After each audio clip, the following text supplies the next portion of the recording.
Yes, good afternoon, students. Myself, Kritika. I'm lecturer at EC department in Meharchand polytechnic college Jalandhar.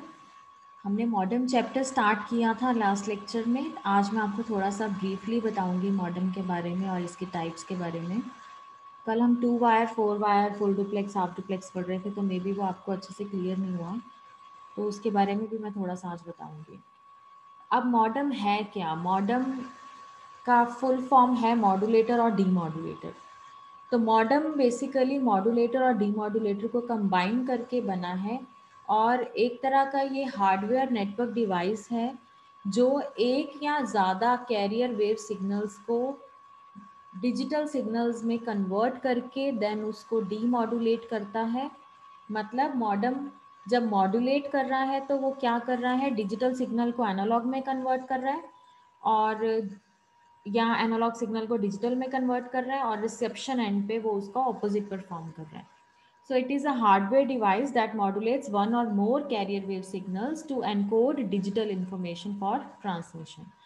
अब generally modem लगा होता है computers के आगे. अब जो हमारा कंप्यूटर है वो डिजिटल इन्फॉर्मेशन समझता है, वो डिजिटल इन्फॉर्मेशन ट्रांसमिट करता है, लेकिन जो हमारा चैनल है, जो वायर है, वहाँ से डिजिटल इन्फॉर्मेशन ट्रांसमिट नहीं हो सकती, वहाँ से हमें एनालॉग इन्फॉर्मेशन को ट्रांसमिट करना पड़ता है. तो हमें वहाँ पे एक मॉडम लगाना पड़ेगा या एक मॉड्यूलेटर लगाना पड़ेगा जो क्या करेगा, हमारे डिजिटल सिग्नल को एनालॉग सिग्नल में कन्वर्ट कर देगा. देन अदर एंड पे अगेन मॉडम लगा होगा जो एज अ डीमॉड्यूलेटर काम करेगा, और वहाँ से वो एनालॉग सिग्नल को डिजिटल सिग्नल में कन्वर्ट करके हमारे नेक्स्ट राउटर को या फिर हमारे नेक्स्ट कंप्यूटर को ट्रांसमिट करेगा information. So it is a network hardware device that modulates one or more carrier wave signals. एक तो वो मॉड्यूलेशन करता है वहाँ पे, जो हमारे ए एस के, पी एस के, क्यू पी एस के, बी पी एस के, हमने हर तरह की मॉड्यूलेशन टेक्निक्स पढ़ी हैं.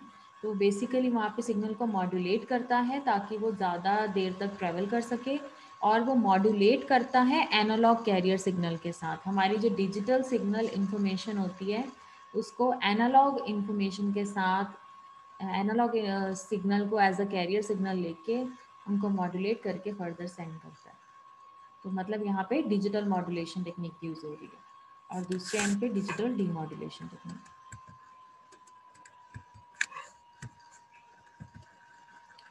अब टाइप्स ऑफ मॉडम. मॉडम जो है वो किस तरह के हैं, किस तरह के उसकी टाइप्स हैं.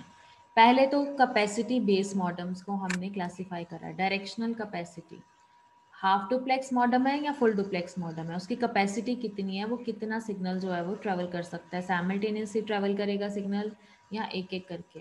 नेक्स्ट आता है कनेक्शन टू द लाइन. अब जो लाइन के साथ कनेक्टिविटी है वो 2 वायर के साथ है या 4 वायर के साथ है, ये क्या होते हैं हम आगे पढ़ेंगे.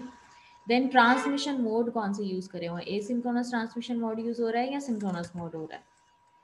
जब हम हाफ डुप्लेक्स मॉडम की बात करते हैं, अब देखो यहाँ डी, आप डायग्राम देखो हाफ डुप्लेक्स वाला, यहाँ पे क्या बना हुआ है, एक डी बना हुआ है. डी क्या है, हमारा कंप्यूटर डिवाइस है. देन मॉडम लगा हुआ है, और दूसरे एंड पे भी हमारा मॉडम लगा हुआ है और कंप्यूटर लगा हुआ है. अब हाफ डुप्लेक्स में क्या होता है, जो ट्रांसमिशन होनी है वो एक ही डायरेक्शन में होती है. जब ट्रांसमिशन कंप्लीट हो जाती है फिर हम उस एक चैनल के ऊपर रिसेप्शन कर सकते हैं, लेकिन ट्रांसमिशन और रिसेप्शन एक साथ नहीं होगी. पहले यहाँ अकेला ट्रांसमिट होगा, यहाँ अकेला रिसीव होगा. तो हाफ डुप्लेक्स मॉडम में अगर हम बात करते हैं कि एक ही डायरेक्शन में अकेली ट्रांसमिशन हो रही है, तो जब हमारा कैरियर डिटेक्ट करता है मॉडम की, जैसे हमारा कैरियर सिग्नल डिटेक्ट हुआ, तो वो हमारे डीटीई को यानी कंप्यूटर को एक इनकमिंग सिग्नल देता है कि आपके पास एक कैरियर आ रहा है. तो जो हमारा डीटीई है यानी जो कंप्यूटर है उसके कॉरस्पॉन्ड वो कंट्रोल सिग्नल्स भेजता है और डिजिटल इंटरफेस को यूज करता है. If a carrier is detected on the line by the modem, अगर मॉडम को पता लगा कि कोई कैरियर आ रहा है या कोई इंफॉर्मेशन आ रही है, it gives an indication of the incoming carrier to DTE. ये हमारे कंप्यूटर को बताता है कि इस टाइम पे कोई इंफॉर्मेशन आ रही है, through a control signal of its digital interface. और कैसे बताता है, अपने डिजिटल इंटरफेस की कंट्रोल सिग्नल्स के साथ. डिजिटल इंटरफेस का मतलब वो देखता है कि हमारे पास जो इन्फॉर्मेशन आ रही है that is in the form of digital. Digital interface का मतलब होता है वही जो डिजिटल को एनालॉग में, एनालॉग को डिजिटल में कन्वर्ट करा है, या यू कैन से मॉड्यूलेशन और डीमॉड्यूलेशन करा है विद डिजिटल मॉड्यूलेशन टेक्निक. अब as long as a signal is being received, the modem does not give permission to the DT to transmit data. अब जब उसने देख लिया कि चैनल के ऊपर कोई इंफॉर्मेशन आ रही है, वो उस सिग्नल को जब तक रिसीव नहीं कर लेता तब तक वो कंप्यूटर को परमिशन नहीं देता कि वो उसका रिप्लाई करे या ट्रांसमिट करे। तो ये हमारा हाफ डुप्लेक्स मॉडम है, मतलब जब हमारे लाइन के ऊपर इंफॉर्मेशन आ गई तो जब तक वो पूरी इंफॉर्मेशन रिसीव नहीं हो जाती तब तक दूसरा कंप्यूटर आगे उसको रिप्लाई नहीं कर सकता। तो मतलब या तो अकेली रिसेप्शन होएगी या अकेली ट्रांसमिशन होगी एक टाइम। फुल डुप्लेक्स में क्या हो गया, दोनों एक साथ सेंड कर सकते हैं और दोनों एक साथ रिसीव भी कर सकते हैं। तो फुल डुप्लेक्स मॉडम में हमारे पास साइमल्टेनियसली हम डाटा को रिसीव और सेंड कर सकते हैं। उसमें हमें ये वेट नहीं करनी पड़ती कि पहले सारा का सारा डाटा ट्रांसमिट हो जाए फिर रिसीव करने के लिए भेजेंगे, या फिर पहले सारा डाटा रिसीव हो जाए फिर ट्रांसमिट करेंगे। इसमें दोनों कैरियर्स एक ही लाइन के ऊपर साइमल्टेनियसली काम कर सकते हैं। आउटगोइंग और इनकमिंग मतलब एक ही साथ हो सकती है। तो बेसिकली इसमें दो लाइंस होती हैं, दो कैरियर्स होते हैं। कैरियर्स यहाँ पे चैनल को बोला है, तो यहाँ पे दो चैनल्स होते हैं, एक लाइन आउटगोइंग के लिए, एक लाइन इनकमिंग के लिए। हाफ डुप्लेक्स में सिर्फ एक ही लाइन थी, देखो आप। देन आता है 2 वायर मॉडम और 4 वायर मॉडम। ये क्या चीज़ है? 2 वायर मॉडम का मतलब सेम पेयर ऑफ वायर हम यूज़ कर रहे हैं ट्रांसमिट और रिसीव करने के लिए। तो जो डाटा कनेक्शन हमारा टेलीफोन एक्सचेंज के साथ, या हम टेलीफोन, आपने घर में देखा होगा पहले जब आप मॉडम्स लगवाते थे तो आपको फ्री टेलीफोन्स भी घर पे इंस्टॉल करके वो देके जाते थे। तो उसमें क्या होता था, जो आपके टेलीफोन्स कनेक्टेड थे मॉडम के साथ, वो 2 वायर कनेक्शन के साथ थे। मतलब वहाँ पे बात, जब आप फ़ोन पे बात कर रहे होते तो एक ही साथ आप बोल भी सकते हो और अगले की बात सुन भी सकते हो।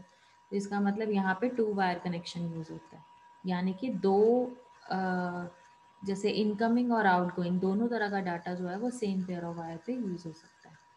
इन 2 wire modem, half duplex mode of transmission that uses the same frequency for incoming and outgoing can be easily implemented. इस पे ये फुल डुप्लेक्स सिस्टम शो किया हुआ है डायग्राम पे, जहाँ पे हम ट्रांसमिट भी कर रहे हैं और रिसीव भी कर रहे हैं। इस पे हम हाफ डुप्लेक्स मोड भी लगा सकते हैं। फिर आता है 4 वायर मॉडम। 4 वायर मॉडम में क्या है, 1 pair of wire is use for outgoing and 1 pair of wire is use for incoming. इसमें देखो क्या था, एक पेयर ऑफ वायर यूज हो रहा था जिसमें एक लाइन भेजने के लिए, एक लाइन रिसीव करने के लिए। इसमें एक पूरा पेयर यानी 2 वायर्स भेजने के लिए और 2 वायर रिसीव करने के लिए होती हैं यूज। फुल डुप्लेक्स और हाफ डुप्लेक्स दोनों यूज कर सकते हैं हम 4 वायर मॉडम में। और इसमें physical transmission path for each direction is separate.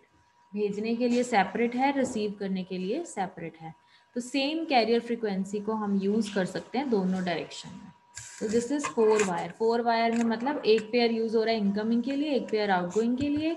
2 wire में एक वायर यूज हो रही थी इनकमिंग के लिए, एक वायर आउटगोइंग के लिए। देन क्लासिफिकेशन आती है हमारे ट्रांसमिशन मोड की बेसिस पे।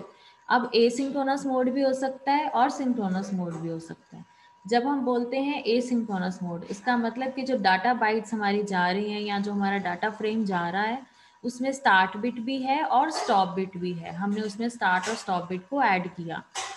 अब इसमें कोई भी क्लॉक नहीं होती, मतलब नो सेपरेट टाइमिंग सिग्नल या क्लॉक, कोई भी सेपरेट क्लॉक सिग्नल या टाइमिंग सिग्नल हम नहीं देते मॉडम और डीटीई के बीच में। ये क्यों नहीं देते हम, क्योंकि हमारी जो स्टार्ट और स्टॉप बिट है इसी से पता लग जाता है कि एक फ्रेम खत्म हो गया और दूसरा आने वाला है। और थर्ड इसमें है internal timing pulses are synchronized repeatedly to the leading edge of the start pulse. अब इसमें क्या होता है, जो इंटरनल टाइमिंग पल्स है वो आपस में सिंक्रोनाइज करनी पड़ती है leading edge of start pulse. मतलब एक जब स्टार्ट बिट ऐड हुई एक डाटा फ्रेम के साथ, देन स्टॉप बिट आ गई, स्टॉप बिट के बाद जब नेक्स्ट स्टार्ट बिट आनी है, नेक्स्ट फ्रेम की जब स्टार्ट बिट आनी है, उस टाइम पे वो सिंक्रोनाइज कर देता है अपने आप को कि अब नेक्स्ट पल्स जो है वो स्टार्ट होने वाली है। अलग से मतलब हमें क्लॉक सिग्नल की जरूरत नहीं है सिंक्रोनाइजेशन के लिए, इसमें इटसेल्फ वो सिंक्रोनाइज करता है जब नेक्स्ट स्टार्ट बिट आती है।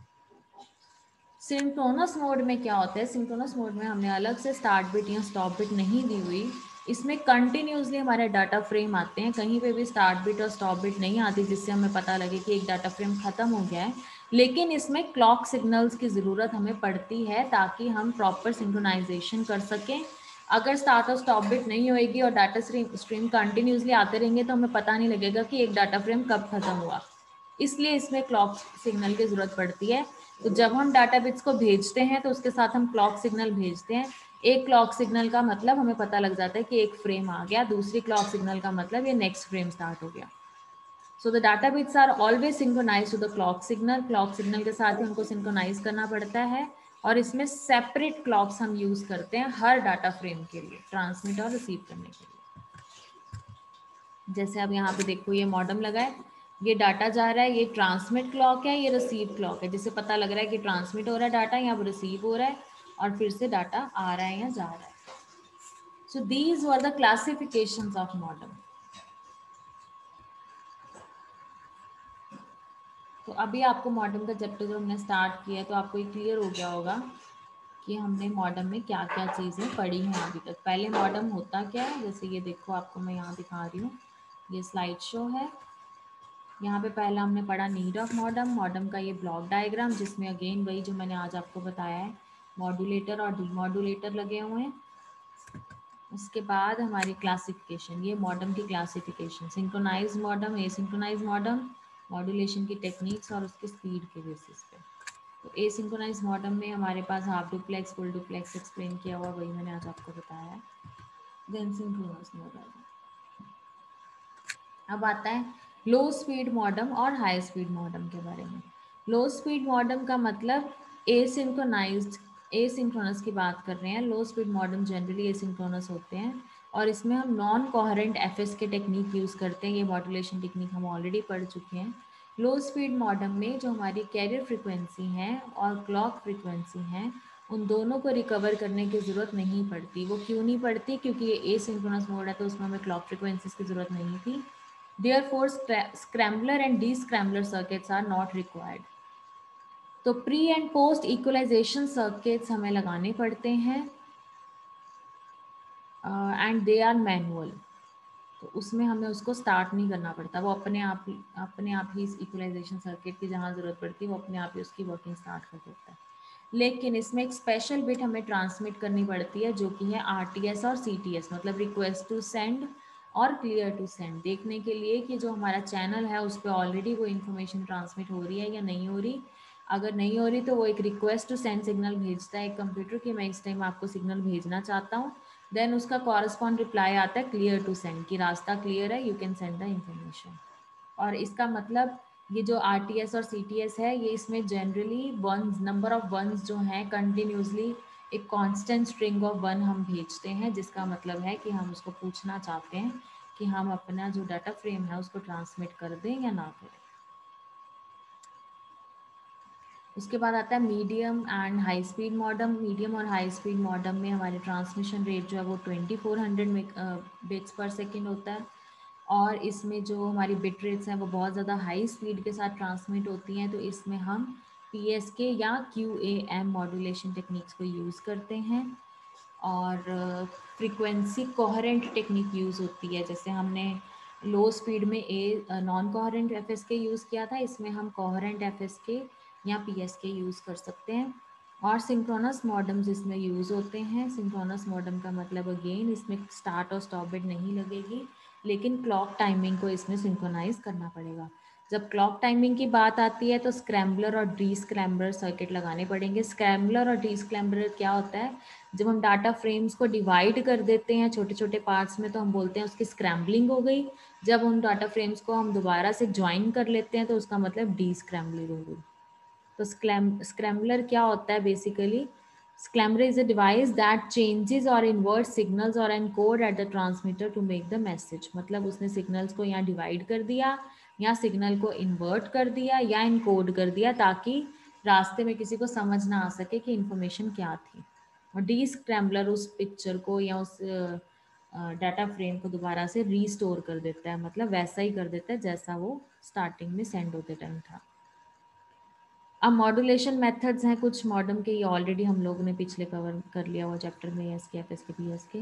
देन आता है मॉडर्न इंटरफेसिंग। अब मॉडर्न काम कैसे करता है, इंटरफेसिंग कैसे करता है, ये हम नेक्स्ट लेक्चर में पढ़ेंगे।